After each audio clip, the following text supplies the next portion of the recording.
दीन इब्राहिमी अरब में ज्यादा नहीं ठहरा। पूरे मुल्क में फिर बुत परस्ती फैल गई।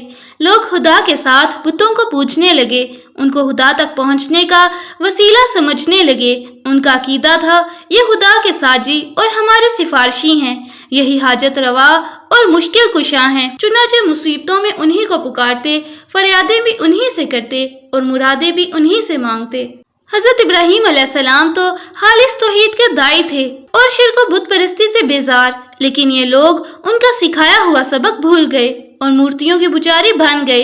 लेकिन ऐसा एकदम नहीं हो गया, इसमें भी जमाना लगा। ना जाने कितनी सदियां बीत गईं और ना जाने कितनी नस्लें गुजर गईं, तब कहीं जाकर शिर्क के पैर जमे। ये शिर्क आया कहाँ से, बुत परस्ती फैली कैसे? बात ये थी कि इब्राहीम अलैहिस्सलाम और इस्माइल अलैहिस्सलाम से अरबों को बेइंतहा अकीदत थी। काबा उन्हीं दोनों की तामीर थी, इसलिए उनको काबा से भी बड़ी मोहब्बत थी। फिर ये मोहब्बत इसी तक महदूद ना रही, इसके इर्द गिर्द जितने पत्थर थे वो भी उनके नजदीक बहुत ही महबूब और मुतबरिक बन गए। अब अगर वो मक्के से बाहर जाते रोजगार या कारोबार के लिए तो वहाँ का एक पत्थर भी साथ ले लेते। उनका ख्याल था इससे सफर में बरकत होगी और मकसद में कामयाबी। फिर बात यहीं तक ना रही। जो लोग मक्के से कुछ दूर रहते थे वो काबे के पास से पत्थर उठा उठा कर ले गए और अपने यहाँ नस्ब कर लिए। अब वो काबे की तरह उनका तवाफ करते, हजर अस्वद की तरह उनको भोसा देते। इस तरह वो अकीदा जिसके खिलाफ हजरत इब्राहीम अलैहिस्सलाम ने जिंदगी भर जिहाद किया था, अरब में फिर लौट आया। फिर एक बात और थी जिसकी वजह से ये अकीदा और तेजी से फैला। आतिशफिशा पहाड़ फटते तो लावे की शक्ल में जो पत्थर निकलते, उनके बारे में तस्वुर था ये टूटे हुए तारे हैं जो आसमान से जमीन में आ गए हैं। यहीं से वो पत्थर मुकद्दस समझे जाने लगे, क्योंकि बाज़ कौमें तारों की अजमत की कायल थीं, इसलिए कि उनमें खलाक़ आलम की कुदरत का जलवा था, उसकी ताकत और अजमत का परतू था। जिन पत्थरों के बारे में उन्हें गुमान होता ये सितारों से टूटे हुए हैं, उनको बहुत मुतबरिक समझते और बेइंतहा ताज़ीम करते। फिर अजमत का ये तस्वुर और आगे बढ़ा और अब उनकी पूजा भी होने लगी। नस्लों पर नस्लें गुजरती रहीं, यहाँ तक कि ये अकीदा बिल्कुल पुख्ता हो गया। अब कोई भी पत्थर मिल जाता जो खूबसूरत और सडोल होता या जिसकी साख्त में कुछ नयापन होता या किसी मखलूक की शक्ल से मुशाबे होता, उसकी अजमत उनके दिल में बैठ जाती और वो उसे पूछने लगते। फिर एक कदम और आगे बढ़े। अब वो पत्थरों को खुद तराशते, अपनी पसंद के मुजस्मे बनाते, जिस बुजुर्ग या देवता से चाहते मंसूब कर देते और जो दिल चाहता उनके नाम रख लेते। फिर उनको एक जगह नस्ब करके पूछना शुरू कर देते।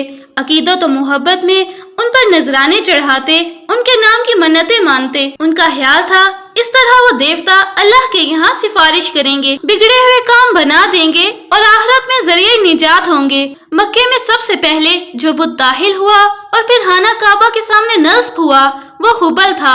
उसको लाने वाला शख्स अमर बिन लुहिये था। ये कहीं सफर कर रहा था, रास्ते में एक मुकाम से गुजर हुआ, देखा लोग मूर्तियाँ पूज रहे हैं। उसको बहुत भला मालूम हुआ, उनसे कहा एक मूर्ति हमें भी दे दो, हम अपने यहाँ ले जाएंगे, हम भी इसकी पूजा करेंगे। लोग बहुशी तैयार हो गए और वो मूर्ति लेकर मक्के आ गया।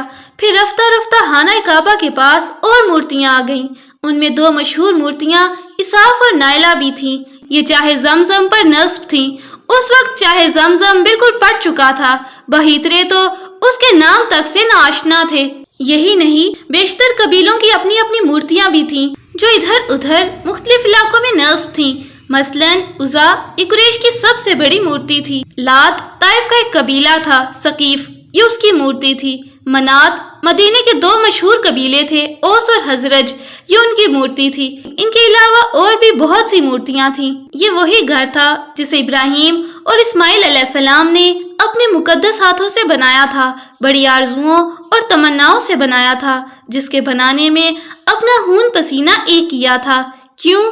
सिर्फ इसलिए कि ये तौहीद का मरकज बने, रब का सबसे बड़ा घर बने। लेकिन कौम ने साथ ना दिया, यही खाना खुदा बुतखाना बन गया। यही मरकज तौहीद ممبئی شرک بن گیا۔ لوگوں نے ابراہیم علیہ السلام کا دیا ہوا سبق فراموش کر دیا۔ اب انہیں یاد بھی نہیں رہا کہ کبھی اسی گھر سے توحید کی صدا بلند ہوئی تھی، بلکہ اب ان کے لیے یہ تصور کرنا بھی دشوار تھا کہ بت پرستی کے سوا بھی کوئی سچائی ہو سکتی ہے۔ جس باپ نے بتوں سے بغاوت کر کے پوری قوم کی دشمنی مول لی تھی، آج اسی باپ کی اولاد ان بتوں پر جان و دل سے فدا تھی۔